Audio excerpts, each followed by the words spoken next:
indigenous businesses to effective government policies. Federal government inaugurates Presidential Steering Committee to review IPPIS, TSA, GIFMIS systems over Treasury looting. Plus, U.S. Congress passes Biden's landmark climate, tax and healthcare plan. Details of these stories and more in a moment.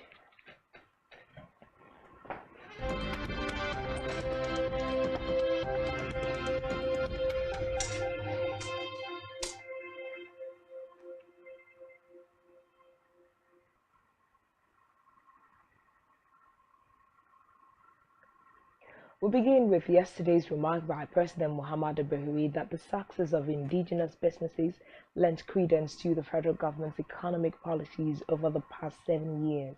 The president also affirmed government's readiness, willingness, and ability to support Nigerian entrepreneurs whose investments aligned with the administration's import substitution and domestic job creation policies and programs. According to a statement signed by his special advisor on media and publicity, Femi Adesina, President Buhari stated this when he received the management of BUA Group at the State House, led by the chairman Abdul Rabiu. He urged investors to take advantage of the government's focus on import substitution to encourage local production and export. Away from that, as Nigerians continue to search for a glimpse of hope in the education sector within the week, the row between the federal government and the Academic Staff Union of Universities persisted. On Monday, the National Association of Nigerian Students said it was set to engage the Minister of Labour and Employment, Chris Ngige, and Minister of Education, Adamu, over alleged reports that the federal government had no money to meet the demands of the striking Academic Staff Union of Universities. The association's vice president on special duties, Odiahi Ikine, who addressed the news conference in Abuja, said the students were unhappy with the comments by the Minister of State for Labour and Employment, Festus Keyamo. Ikine vowed that the students would not relent in their efforts to ensure the right thing was done. Keyamo had asked parents to beg ASUU to call off the strike, claiming that government could not afford the 1.2 trillion naira demands of the union as proposed by the Professor Nimi Committee on renegotiation of the 2009 FGN/ASUU agreement. Also reacting, ASUU President Professor Emmanuel Sadike accused the federal government of misinforming Nigerians about their demands. In another development, a meeting was convened on Thursday between President Muhammadu Buhari and representatives of victims of the Kaduna train abduction. At the meeting, the president assured the visitors that the federal government was doing everything within its powers to ensure the safe return of the remaining captives. He, however, ruled out the use of military force in the rescue of the remaining 31 victims of the Abuja-Kaduna train abduction, saying it was not an option as the condition to guarantee a successful outcome and minimize potential collateral damage could not be assured. Condoling with the families of the victims and those who lost their loved ones, the president said since the attack, the nation had joined them to endure a period of difficulty and emotional pains. He said in the immediate aftermath of the incident, some actions had been taken by government to bring succor to the affected families and prevent a recurrence in the country. It could be recalled that on March 28th, armed men had blown up a train traveling between Abuja and Kaduna and opened fire, killing 8 people, wounding 26, and taking an unspecified number of passengers hostage. Dozens of hostages had already been freed following negotiations, but 31 remain in captivity. Friday saw the launching of the National Crisis Management Doctrine aimed at bridging the gap created by the extensive deployment of security services through fostering collaboration among ministries, departments, and agencies (MDAs). The doctrine, which was launched by President Muhammadu Buhari, was developed by the Office of the National Security Advisor in coordination with relevant MDAs towards ensuring greater success in tackling national crises. Speaking at the launch, President Buhari acknowledged that recent security challenges facing the nation had overstretched the deployment of security agencies and resources, noting that the evolving state of security with the emergence of Boko Haram terror group and other forms of criminal activities had worsened fears among Nigerians. The president, however, assured the people that the doctrine would strengthen the nation's security. He commended the efforts of the National Security Advisor, Major General Bagana Mugono, his staff, and members of the working group from various responder MDAs for the work done in developing the doctrine. President Buhari also thanked the British government for its collaboration in the development of the doctrine, as well as the United States government for its support, urging them to sustain the relationship. A statement by President Buhari's media aide Femi Adesina described the feat as a significant milestone in recognition of the need for collective efforts towards achieving coordinated, effective, and efficient national crisis management. On Thursday, President Muhammadu Buhari reiterated the importance of an accurate census next year, saying the correct figures will help the country plan for its citizens.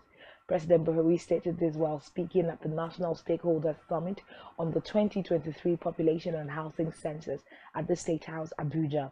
He added that the deployment of digital technology in the 2023 National Population and Housing Census will ensure effectiveness and more accuracy in the figures. The president noted that Nigeria could rank third largest in the world by 2050 after China and India.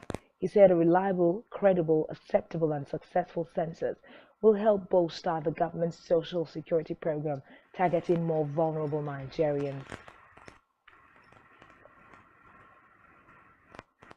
Within the week, some controversy was stirred from President Buhari's reversal of his authorization of acquisition of the entire share capital of Mobile Producing Nigeria Limited by Seplat Energy Offshore Limited. The president had on Monday okayed Seplat Energy acquisition of ExxonMobil's share in the United States, but reversed his authorization on Wednesday to back the regulator, the Nigerian Upstream Petroleum Regulatory Commission, which had registered its disapproval on Tuesday. However, on Thursday, Seplat Energy said it had not received any official notification from the federal government to reverse its proposed acquisition of the entire share capital. In a statement issued by its chief financial officer, Emeka Onwuka, the oil firm sought clarification from the relevant authorities. In a separate development, President Buhari Thursday announced to the new executive members of the Nigerian Medical Association that the federal government disbursed 100 billion naira to indigenous pharmaceutical manufacturers and healthcare investors as loans. The president said the loan was to expand the capital base of pharmaceutical manufacturers and boost local production of medicine and medical consumables. President Buhari explained that the loan was extended through the Central Bank of Nigeria's support to the private pharmaceutical sector. He added that the Health Sector Reform Committee, chaired by Vice President Yemi Osinbajo, was exploring models for revitalizing the nation's healthcare system to improve the quality of care and benefits package to care providers. The president also directed the Minister of Health, Osage Ehanire, to look into ways of turning brain drain to brain gain by engaging top Nigerian medical experts in the diaspora in knowledge and skills repatriation. He urged the association and other stakeholders in the health sector to support initiatives by the federal government and work with the committees set up to chart a fast track to a health system that best meets the needs of Nigerians in the 21st century. The president also commended the association, which is the umbrella body of all medical practitioners in Nigeria, for consistently choosing peaceful resolution of differences on matters pertinent to the national health system. To commemorate the 2022 International Youth Day yesterday, the federal government observed that Nigeria's democracy was undergoing a youth revolution, with the increasing number of youth people engaging in dialogues about the future of the country. Minister of Youth and Sports Development Sunday Dare stated this at a stakeholders forum organized by the African Youth Resource Center in Abuja, where he was represented by an assistant director in the ministry, Lami Bature. He said without the countries recognizing youth as political actors, their trajectories in political participation would likely be ignored, wasted, and underutilized. On his part, Governor Dom Emmanuel congratulated the youth in Akwa Ibom State on the occasion of the International Youth Day 2022 and also lauded young Master Valor Mbreyang for achieving academic excellence of monumental proportions. In a statement issued by his Chief Press Secretary and Senior Special Assistant Media, Ekerete, the governor lauded the youth for maintaining the peace, internalizing a new mindset predicated on the Dakada philosophy, and for showing love and fidelity to the larger Akwa Ibom causes. According to the governor, his administration will continue to invest in the youth. He urged them to shun anti-social tendencies such as cultism and continue to embrace peace, which is a key driver in creating a world of opportunities for all ages. In a related development, Chairman, National Youth Council of Nigeria, Akwa Ibom State Chapter, Barrister Theodore Williams, urged Nigerian youth to consider the 2023 general elections as an opportunity to collectively take their destinies in their hands and bring the right persons to power. Some inaugurations were made by the federal government in the course of the week. The government launched a presidential steering committee to review the Integrated Payroll and Personal Information System (IPPIS), the Treasury Single Account, and the Government Integrated Financial Management System over irregularities. During the inauguration, the Minister of Communications and Digital Economy, Issa Pantami, who was designated to chair the special committee, acknowledged that the systems had technical challenges which needed to be corrected.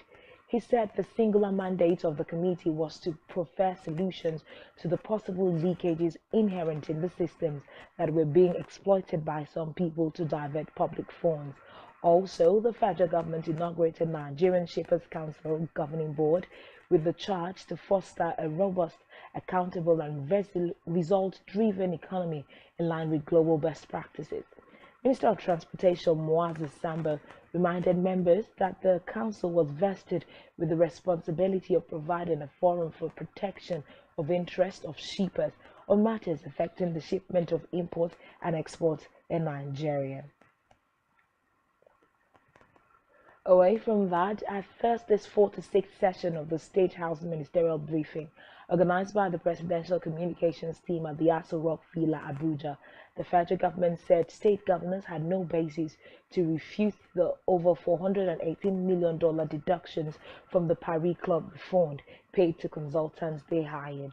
The Attorney General of the Federation and Minister of Justice Abubakar Malami stated this to journalists while fielding questions on the issue. Malami declared that the governors originally created the liability whose payments they had also indemnified, and alleged that when the Nigeria Governors Forum requested the refund, one of the conditions was the settlement of the consultants it engaged. He said when the refund was paid to the state, a part payment was also made to the consultants, but the governors eventually halted payment, requesting an out-of-court settlement instead. In its response, the Nigeria Governors Forum questioned why the AGF was allegedly concerned about private claims to state funds. Spokesperson of the forum, Abdulrazak Bello Bakindo, argued that there was no component that compelled the Governors Forum to pay consultants anything, nor was there an agreement between the consultants and governors collectively. Bello Bakindo alleged that the Paris Fund money had been exhausted and that the consultants and Attorney General were expecting money to be deducted from state accounts from sources over 52 or 58 months. Still at the 46th section of the State House briefing, the AGF said the government had recovered over 3.2 billion naira of stolen monies from various jurisdictions globally between March 2021 and May 2022. This is as it generated a total of 1.82 billion naira from the sale of bid forms and natural sale of forfeited properties in the first 18 months of the Buhari-led administration. According to Malami, the recovered foreign loot have since been disbursed into key infrastructure projects nationwide. The AGF added that the government had secured more than 1,000 convictions for terrorism-related court cases in the last 18 months. Meanwhile, federal government said the 1,130 stolen Benin bronzes and other artifacts to be repatriated to Nigeria will make a tour of schools and the country as a whole. The Minister of Information and Culture, Lai Mohammed, stated this in Abuja when he inspected the Millennium Tower and Cultural Center under construction with his counterpart, Minister of Federal Capital Territory, Mohammed Bello. Mohammed added that besides the tour of schools, when the artifacts arrived in Nigeria, they would be available to the public to view for people to reconnect with their past and history. Earlier, the Honeyman Museum and Gardens in southeast London announced that it was planning to transfer a collection of 72 items to the Nigerian government. The decision comes after Nigeria's National Commission for Museums and Monuments formally asked for the artifacts to be returned, following a consultation with community members, artists and school children in Nigeria and the UK. On Judicial Martyrs, within the week, the outgoing president of the Nigerian Bar Association (NBA), Olumide Akpata, called on lawyers to be vigilant of all moves by some persons to bend the rule of law in the nation for selfish interest. He made the call in Warri Delta State while addressing participants at a workshop organized by the NBA. Participants at the event comprised legal practitioners, top police officers and journalists drawn from various states in the South-South geopolitical zone of Nigeria. Akpata also called on the lawyers to watch out for what he tagged the conspiracy to dim the power of the NBA. A federal high court sitting in Abuja had Wednesday declared as illegal and invalid the unilateral amendment to the rule of professional conduct for legal practitioners in Nigeria by the Attorney General of the Federation, Abubakar Malami. Justice Donatus Okorokwo first dismissed the preliminary objections filed by the AGF and held that all relief sought by the Nigerian Bar Association succeeded. In dismissing the objection, the court declared that the General Council of the Bar, which has the authority to amend the rules, is constituted by several members, so the rules could not therefore be legitimately amended by the singular desire and action of an individual. Still on the judiciary, an Abuja Federal High Court fixed September 7 to hear a suit seeking to disqualify the All Progressives Congress (APC) presidential candidate Bola Tinubu from participating in the 2023 general elections. 4 APC chieftains had approached the court and sought Tinubu's disqualification from the presidential elections because he allegedly submitted false information to the Independent National Electoral Commission (INEC). Ruling on an ex parte application, the judge, Ahmed Mohammed, granted an order for substituted service on Tinubu after the plaintiff's counsel, Godi Uche, informed the court that all attempts to serve the presidential candidate proved abortive. The court ordered that court processes should be served on the National Secretariat of the APC and that such service shall be deemed as having been properly served on Tinubu, and adjourned the case to September 7 for a hearing. In the meantime, Ghanaian President Nana Akufo-Addo denied writing a letter to the presidential candidate of the ruling All Progressives Congress, Bola Tinubu, to give the presidential candidate of the Labour Party, Peter Obi, a chance in the forthcoming 2023 presidential elections. Akufo-Addo also noted that they never told Tinubu to seek treatment for his health as contained in the purported letter making the rounds on social media. Still in politics, the Independent National Electoral Commission (INEC) had on Tuesday denied Doctrine and backdating documents to accommodate the nominations of Ahmed Lawan and Godswill Akpabio as senatorial candidates for the 2023 general elections. INEC also said it was yet to recognize any of the two personalities as a senatorial candidate. Lawan, who is the current Senate President, and Akpabio had both contested in the All Progressives Congress presidential primaries, which was won by Bola Tinubu. Both have, however, chosen to pick up Senate tickets for Yobe North and Akwa Ibom Northwest senatorial districts, sparking controversy over the legality of such move, since most Senate primaries had already been conducted before the presidential primaries. In a statement signed by its National Commissioner Festus Okoye, INEC said the matter was still in court. On legislative matters, Senate Public Accounts Committee has given the Nigerian Maritime and Safety Agency (NIMASA) 48 hours to present to it documents authorizing its firm for service not rendered. The representative of NIMASA, Olamide Olusanya, told the committee that the matter was presently a subject of litigation in court. Olusanya explained that the courts and legal However, the committee charged the Senator Matthew Ugorohinde rejected the explanation, asked the agency to make presentation on the information at their disposal on the payment of legal fees to the law firm.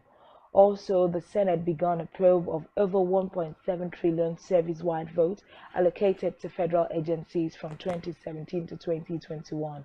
Orogbije, who made this known during the meeting of the committee, said beneficiary government agencies needed to explain how they utilized the fund. He noted that service-wide votes, which is also known as the country's contingency fund, was the annual budget kept for unforeseen expenditures. On legislative matters, House of Representatives has invited the Governor of the Central Bank of Nigeria, Godwin Emefiele, and Executive Chairman of the Federal Inland Revenue Service, Mohammed Nami, over issues surrounding the payment of subsidy on petroleum products in the last 10 years. The House Ad Hoc Committee investigating oil subsidy payments between 2013 and 2022 gave the invitation following the failure by Emefiele and Nami to appear before it at the National Assembly Abuja today. The House Committee, however, turned back a Deputy Director with the CBN, Hussein Kagara, who came to represent the CBN Governor, and the Special Assistant to the FIRS Chairman, Gabriel Ogunjibuluri. Chairman of the House Committee, Ibrahim Aliyu, said there were questions the representatives could not answer on behalf of the senior members of the management, and asked that the CBN and FIRS leaders appear before the committee on August 18. Also, the House of Representatives Ad Hoc Committee on Subsidy Regime issued a one-week ultimatum to the Minister of Finance after the minister failed to honor its invitation but instead sent a representative. The lawmakers are, among other things, investigating the total amount released from other accounts for subsidy other than the consolidated revenue account. On security, Inspector General of Police Usman Baba has underscored the need for community and traditional collaboration in curbing insecurity in the country. Baba made this known during the unveiling of operational vehicles donated by Gombe State Government to support protection of lives and property in a project codenamed Operation Hatara at the Banquet Hall Government House. Delivering a keynote address, Baba said the engagement would prefer measures and strategies required to combat contemporary security challenges affecting the state and the country. According to the IGP, crime is dynamic and requires emerging trends in curbing it. He assured the people that the police, under his stewardship, will continue to embrace global standard of safeguarding the country. Meanwhile, Baba has dismissed Police Constable Limo Okoy, attached to Ekori Divisional Headquarters, Cross Rivers Police Command, who was dismissed for gross misconduct captured in a viral video on the 31st of July, where he was flogging a man with a machete. Still on security, Chief of Defense Staff General Lucky Rabo has assured Nigerians that the 2023 general elections will hold despite the spate of insecurity across the country. This is as there have been concerns by Nigerians as to whether the polls will be conducted by the Independent National Electoral Commission (INEC) across the country, while terrorists and bandits thrive despite repeated assurances by the federal government to tackle insecurity. Speaking during a media parley today at the defense headquarters in Abuja, General Irabo said the military would ensure that nothing stopped the polls from holding. The defense chief also reiterated the commitment of the military to protect the democratic ideals in Nigeria. The parley is reportedly meant to solicit the support of the media organizations towards tackling the security challenges in the country. It is the second in a series of engagements between the Chief of Defense Staff and executives and editors of media organizations in Nigeria. Meanwhile, Ondo State Governor Rotimi Akeredolu has confirmed the arrest of 5 suspected attackers of St. Francis Catholic Church in the Owo area of the state. The governor's confirmation comes after the Chief of Defense Staff General Lucky Irabo made the announcement in Abuja. In another development, former governor of Plateau State, Senator Joshua Dariye, and an ex-governor of Taraba State, Jolly Nyame, have been released by the Nigerian Correctional Service. They were serving jail terms for corruption allegations until they were granted a presidential pardon by President Muhammad Buhari a few months ago. The Council of State had approved the pardon alongside 157 other convicts in April this year. The former governors were convicted by Justice Adebukola Bajanko of the Federal High Court, Abuja, in 2018.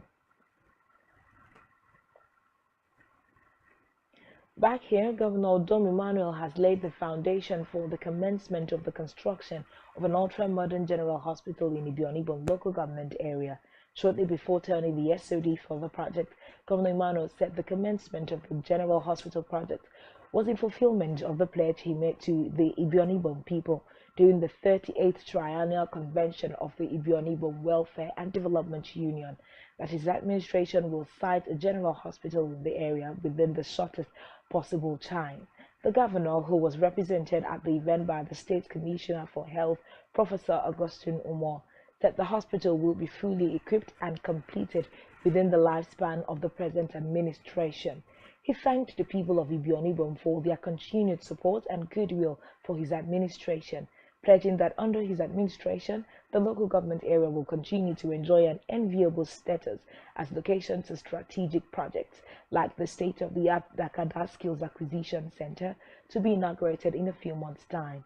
Earlier, indigents of Ebonyi across diverse segments of the population in the goodwill messages were full of appreciation to the Emmanuel-led administration for making good his promise to commence the General Hospital project. They pledged that the appreciation of Ebonyi people will be demonstrated to the governor by supporting his completion agenda project. Away from that, the outgoing resident Electoral Commissioner Mike Igini has taxed the Akwa people and sustenance of the electoral institution. Speaking during his farewell speech at the Send-Forth party organized in his honor at the Ibom Hall grounds, Uyo, Igini called on Akwa people to fight to sustain the electoral institution that INEC in Nigeria and Akwa State had set through his leadership and that of the INEC National Chairman, Mahmoud Yakubu. In their goodwill messages, the Okuibo Mibibio, Obong Tenyon Solomon Etuk, who was represented by the paramount ruler Ibesikwa Sultan local government area, as well as architect Nyaitok, among others, described Igini as a man who has worked earnestly to serve Akwa people and Nigeria. A correspondent reports that the high point of the event was the presentation of an award by Akwa Human Rights Initiative in recognition of Igini's role in deepening democracy, a farewell song by staff of INEC, and cultural display. Still to come in the news, CBN to stop multiple exchange of the economy to stay.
A knowledge of global businesses, economic activities, a new wave of the stock market, forex market, cryptocurrencies, and NFTs creates new dynamics towards emerging market millionaires and billionaires.